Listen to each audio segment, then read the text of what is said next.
Minister हमारे ज़िले के पालक मंत्री Dadaji Bhuse sahab, civil surgeon Nashik, civil surgeon Malegaon, stage पर तशरीफ़ फरमा सभी जिम्मेदारान, हाज़रीन मजलिस, हमारे लिए बहुत खुशी का मौका है कि हम आहिस्ता आहिस्ता उस मंजिल की तरफ बढ़ रहे हैं।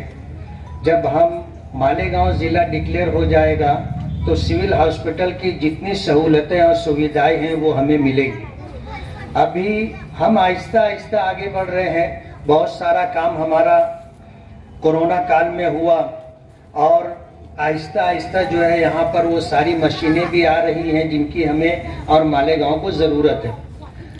मालेगांव में 67% लोग झोपड़पट्टियों में रहते हैं।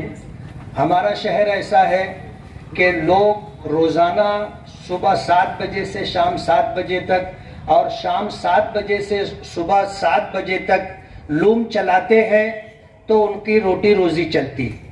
गरीबों का शहर है, मेहनत कशों का शहर है।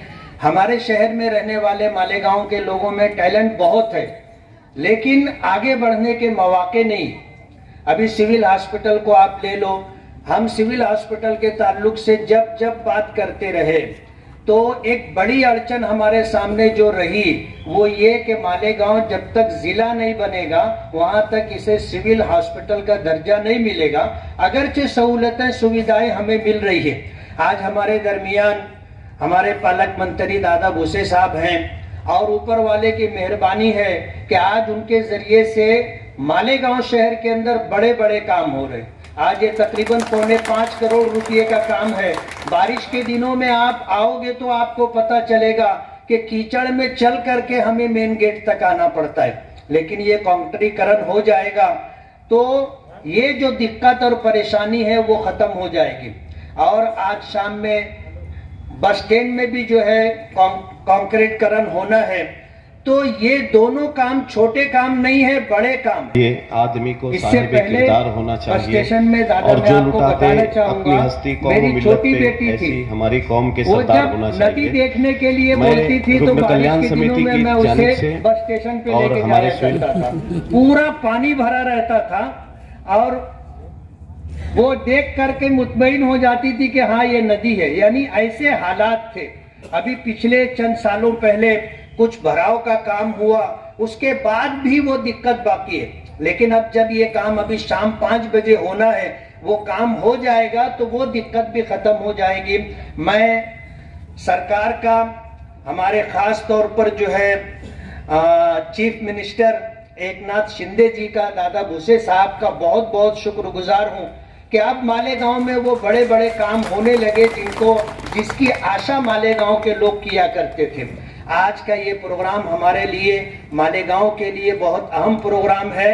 मैं ऊपर वाले का शुक्रगुजार हूं और उसके बाद सरकार का, मिनिस्टर का, दादाजी भूसे साहब का शुक्रगुजार हूं कि हमारे शहर के अंदर काम हो रहा है और सब तरफ काम हो रहा है। लोगों को दिख करके आ रहा है। लोग ये कहने लगे कि हाँ अब मालेगांव में काम हो रहा है, वरना ये शिकायत हमेशा रहती थी कि काम नहीं हो रहा है, काम नहीं हो रहा है। आज माहौल बन गया है। हमें उम्मीद है कि आने वाला जो 1 साल बाकी है, इंशाअल्लाह इस 1 साल के अंदर मालेगांव में बहुत सारे ऐसे काम हो जाएंगे जिससे मालेगांव के लोगों की जरूरत पूरी हो जाएगी। बहुत बहुत शुक्रिया।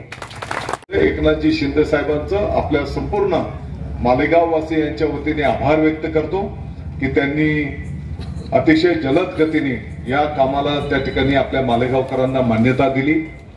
त्याच्यासोबतच आपल्याला माहिती आहे की पाठीमागच्या काळामध्ये मालेगाव महानगरपालिकेच्याही माध्यमातून 2 रुग्णालयांचं काम चालू आहे।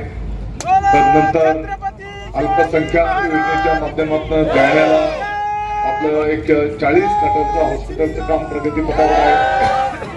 आपल्या मालेगावच्या कॅम्पमध्ये आपल्याला, मला वाटतं की एक 40 खाटांचं CSR निधीमधून एक चांगलं हॉस्पिटल आपण केलेलं आहे आणि त्याच्यासोबतच लहान बाळ आणि महिलांच्यासाठी जे 100 खाटांचं हॉस्पिटल आपण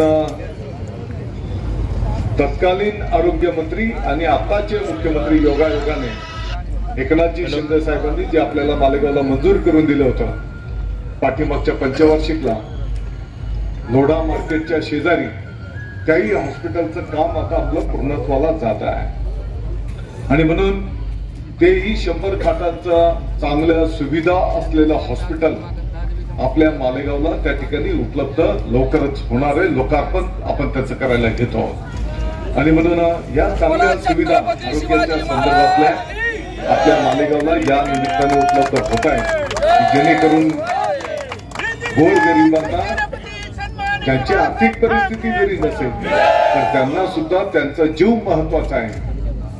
या भावनेतनं शासनाच्या माध्यमातून या आरोग्य सुविधा त्या ठिकाणी निर्माण होणार आहेत. आपल्याला माहिती आहे की शासनाने या संदर्भातलं अतिशय गंभीरपणे मुख्यमंत्री महोदयांनी दखल घेऊन मग माननीय बाळासाहेब ठाकरे आपला दवाखाना असेल, मालेगावला संख्या वाढवावी लागणार आहे आपल्याला त्याही हॉस्पिटलची. आताच्या घडीला कमी आपला दवाखाना आहे तर कारण त्याच वस्तीमध्ये तो जर दवाखाना उपलब्ध राहिला तर पेशंट्सला लांब जावं लागत नाही आणि छोटे मोठे जे काही आजार असले तर ते स्थानिक पातळीवरच त्यांना त्या ठिकाणी उपलब्ध होत असतात. तर आपल्या दवाखान्याची पण संख्या आपल्याला त्या ठिकाणी वाढवावी लागणार आहे. त्याच्यासोबतच आपण बघितलं असेल की महात्मा ज्योतिबा फुले जन आरोग्य योजना जी आहे त्याच्यामध्ये यापूर्वी 1.5 लाखापर्यंतच्या जे काही उपचार करायचे आहेत त्यांना शासनाच्या वतीने अनुदान दिलं जायचं. आता माननीय मुख्यमंत्री महोदय, माननीय उपमुख्यमंत्री महोदयांच्या संकल्पनेतून ते 1.5 लाखाचं अनुदान 5 लाखापर्यंत करण्याचा लवकरच शासन निर्णय त्या ठिकाणी निर्गमित होणार आहे आणि त्याही माध्यमातून अनेक गोरगरीब पेशंट्सला त्या ठिकाणी मदत मिळेल. आपण बघितलं असेल की मुख्यमंत्री सहायता निधी की काही खासगी हॉस्पिटल्समध्ये जर पेशंट्स तिकडे उपचाराच्यासाठी गेले तर त्याही ठिकाणी त्याचा प्रस्ताव जर आपण मुख्यमंत्री कार्यालयामध्ये जर सादर केला, अगदी ऑनलाईन जरी प्रस्ताव दिला तरी त्या पेशंट्सला त्या रुग्णालयाच्या खात्यावर मुख्यमंत्री सहायता निधीच्या माध्यमातून मदत केली जाते. मुफ्ती साहब, मुझे ये बताते आनंद होता है, फार चांगलं पुण्याचं काम मुख्यमंत्री सहायता निधीच्या माध्यमातून संपन्न होता है. जो भी गौर गरीब होगा और जिसको हॉस्पिटल में मदद की जरूरत है, आपके भी माध्यम से पाठपुरावा होता है. पण मालेगाव वासियांना माझी विनंती आहे, जर कोणाला या संदर्भातली अडी अडचण असेल तर सिव्हिल हॉस्पिटलमध्ये पण आपण संपर्क साधू शकता किंवा आपल्या कार्यालयामध्ये सतत या कामाच्यासाठी 2 पदाधिकाऱ्यांची नियुक्ती केलेली आहे. ते तुम्हाला 24 तास सहकार्य करतील अशा प्रकारचं नियोजन आपण त्या ठिकाणी केलेलं आहे. आणि म्हणून मला सांगायला आनंद होतो की साधारणतः आत्ताच्या घडीला 150 कोटीच्या पुढे मदत मुख्यमंत्री सहायता निधीच्या माध्यमातून माननीय मुख्यमंत्री महोदयांनी केलेली आहे. आणि या 150 कोटीमध्ये मला विश्वास आहे की आपला नाशिक जिल्हा त्या ठिकाणी आघाडीवर असणार आहे. अनेक लोकांचे मग नाशिक आपलं जे काही पालकमंत्री कार्यालय आहे त्या कार्यालयाच्याही माध्यमातून कोणीही असू दे, ज्याला दवाखान्यामध्ये मदतीची आवश्यकता आहे ते जे काही विहित नमुन्यातले कागदपत्र आहेत ते कागदपत्रांची पूर्तता केल्याच्या नंतर आपल्या कार्यालयात पण त्या ठिकाणी पाठपुरावा केला जातो. आणि मुख्यमंत्री सहायता कक्षामध्ये सुद्धा अतिशय चांगल्या पदाधिकाऱ्यांना त्या ठिकाणी संधी देण्यात आलेली आहे आणि त्याही माध्यमातून या चांगल्या सुविधा या ठिकाणी उपलब्ध होत आहेत. याबद्दल माननीय मुख्यमंत्री महोदयांचं मी त्या ठिकाणी आभार व्यक्त करतो.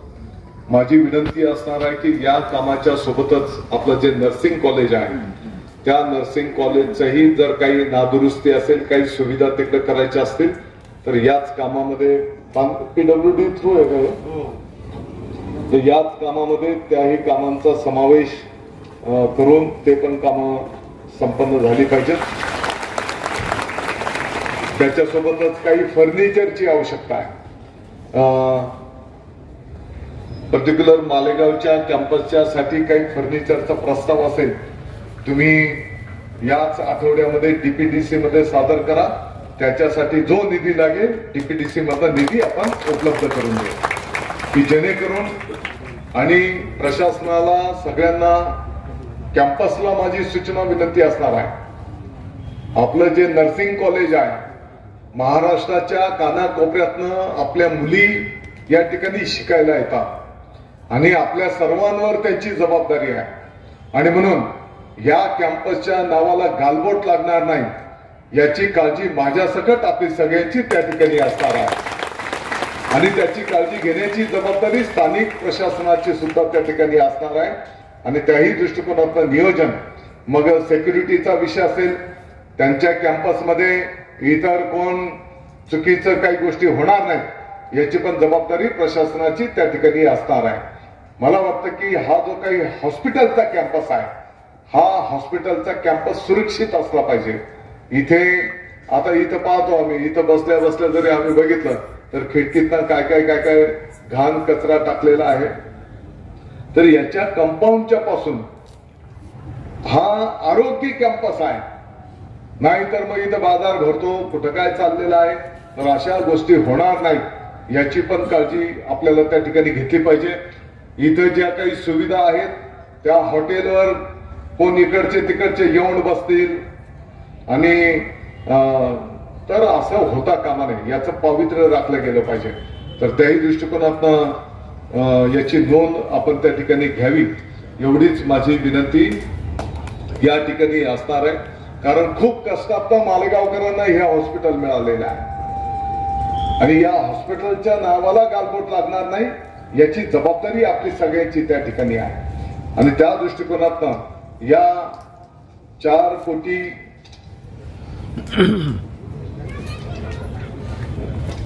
73 लक्ष रुपयाच्या कामाच्या माध्यमातून ज्या ज्या सुविधांची आवश्यकता आहे मला आता असं वाटतं की बाहेरगावचे लोक बघायला आले पाहिजे की इतकं चांगलं हॉस्पिटल आपल्या मालेगावमध्ये आहे.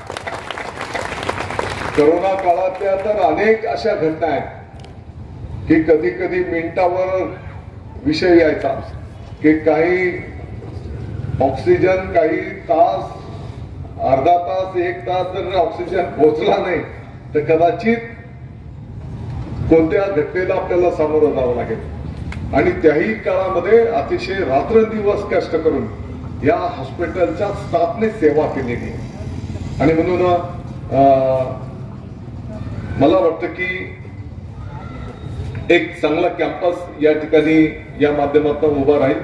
आपलं पोस्टमॉर्टम रूम असेल तर तिथे जी दुर्गंधी असते तर या गोष्टी काही आपल्याला शोभणाऱ्या नाही तर तो संपूर्ण परिसर आता या निधीच्या माध्यमातून चांगला झाला पाहिजे त्याची काळजी आपण त्या ठिकाणी घ्यावी. काही तज्ञ डॉक्टरांची मालेगावला अद्यापही गरज आहे. सिव्हिल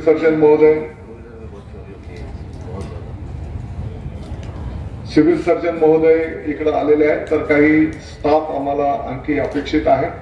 स्वच्छतेच्याही संदर्भामध्ये मेंटेनन्स करण्याच्या दृष्टिकोनातून काही जादाच्या स्टाफची आवश्यकता आहे आणि काही तज्ञ डॉक्टर्स अगदीच पाहिजे तर ऑन कॉल वगैरे ऑलरेडी प्रावधान आहेच आपल्याला तर त्याही माध्यमातून आपल्याला कसे उपलब्ध होतील का. आता एक चांगली सूचना आली की कान नाक घशाच्या संदर्भातला जो दाखला द्यायचा असतो तर तो दाखला देण्याचं तज्ञ डॉक्टर असल्याशिवाय तो दाखला आपल्याला उपलब्ध इकडे करून देता येत नाही आणि म्हणून आता मी चर्चा केली तर नाशिकला पण ते डॉक्टर नाही आहेत त्याच्यासाठी सिव्हिल सर्जन महोदयांचे प्रयत्न चालू आहेत. मला वाटतं की नाशिकला या क्षेत्रातलं तज्ञ डॉक्टर्स आपल्याला उपलब्ध झाले की महिन्यातून किंवा आठवड्यातून 1 दिवस आपण मालेगावला त्यांची सेवा या ठिकाणी उपलब्ध करून घेऊ की जेणेकरून मालेगाव वासियांना नाशिकला त्या ठिकाणी जावं लागणार नाही. तर एवढंच मी या निमित्ताने सांगतो. मालेगावच्या विकासाची कामं आपण पाहत असाल की प्रगतीपथावर आहेत. आताच इथे येण्याच्या पूर्वी छत्रपती शिवाजी महाराज जिमखाना जो आपल्या नदीच्या पलीकडच्या भागामध्ये आहे त्याचंही भूमिपूजन त्याचं छोटंसं स्टेडियम आपण करायला घेतलेलं आहे तर त्याचंही भूमिपूजन आत्ताच करून या ठिकाणी आलेलो आहोत. संपूर्ण मालेगावच्या विकासाच्या दृष्टिकोनातून जे जे काही करावं लागेल ते मग आम्ही सगळे लोकप्रतिनिधी आणि आपण सगळे मिळून त्या ठिकाणी करूया की जेणेकरून आपल्या सर्वांना अभिमान वाटला पाहिजे की बाहेर गावामध्ये पण गेल्याच्या नंतर आपल्या मालेगावचं नाव सकारात्मक दृष्टिकोनातून घेतलं जाईल. या दृष्टिकोनातून आपण सगळेजण कामकाज करूया एवढंच मी या निमित्ताने सांगतो. आपण बघितलं असेल की मोसम नदीमध्ये आता एक समांतर रस्ता पण आपण खाली करायला घेतलेला आहे नदी पात्रामध्ये. जेव्हा नदीला जास्त पाणी आलं तर पुराचं पाणी वाहून जाईल आणि जेव्हा पाणी नाही तर रहदारीच्या साठी तो रस्ता अगदी सायंकाळच्या पायी फिरणाऱ्यांच्यासाठी सुद्धा एक चांगली सुविधा त्या ठिकाणी निर्माण होणार आहे. या ठिकाणच्या बाईक चोरीला जातात अशी पण एक सूचना आलेली आहे. पोलीस प्रशासनाला मी ताबडतोब आजच सूचना करेन आणि जेणेकरून इथे एक चौकी पोलीस देता येईल का त्याही दृष्टिकोनातून आपण त्या ठिकाणी नियोजन करू की जेणेकरून या भागाच्या सेफ्टी करता आपण सगळे मिळून त्या ठिकाणी लक्ष घालूया एवढंच या निमित्ताने सांगतो. आपण सगळ्यांचे मी आभार मानतो. जय हिंद, जय महाराष्ट्र.